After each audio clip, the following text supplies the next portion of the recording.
The judge today sending a kidnapping case to a grand jury after a preliminary hearing. Yeah, Morris Linson Jr. accused of snatching a teenage girl right out of a car in the parking lot of Troubadour's Country Saloon in West Mobile. It happened this past September. Fox 10 News investigative reporter Brendan Kirby now joining us live. And Brendan, you were in court today, and Linson says the victim asked him for a ride. Yeah, that's right, Byron and Lenise. That's Morris Linson Jr.'s story, but prosecutors aren't buying it.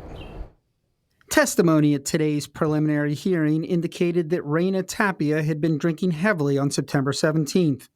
Detective Brian Johnson testified that after she passed out, her male friends carried her out to a gray Mazda in the parking lot. That's when authorities alleged that Morris Linson Jr. seized his opportunity and pulled her into his black SUV. As of right now, we believe that they did not know each other. He saw the victim and took advantage of the situation and took her to the University of South Alabama campus. Mobile County Chief Assistant District Attorney Keith Blackwood says Linson drove the 18-year-old woman to the University of South Alabama. Detective Johnson testified that surveillance video shows the defendant putting the woman in the bed of a pickup truck. Detective Johnson testified that Tapia didn't remember anything between the time she went into Troubadour's and when she found herself on campus. The detective testified that surveillance video outside the bar shows Linson driving around the parking lot for more than an hour, but never going inside. On 4 different occasions, the officer said, the defendant approached the Mazda before Tapia had been placed inside.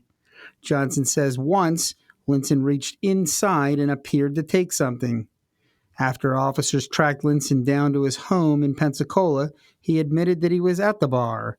He told investigators that the woman asked him for a ride. Authorities note the woman didn't even live on campus and say she was in no condition to speak. But defense attorney James Byrd disputed that testimony. That's not the evidence I have.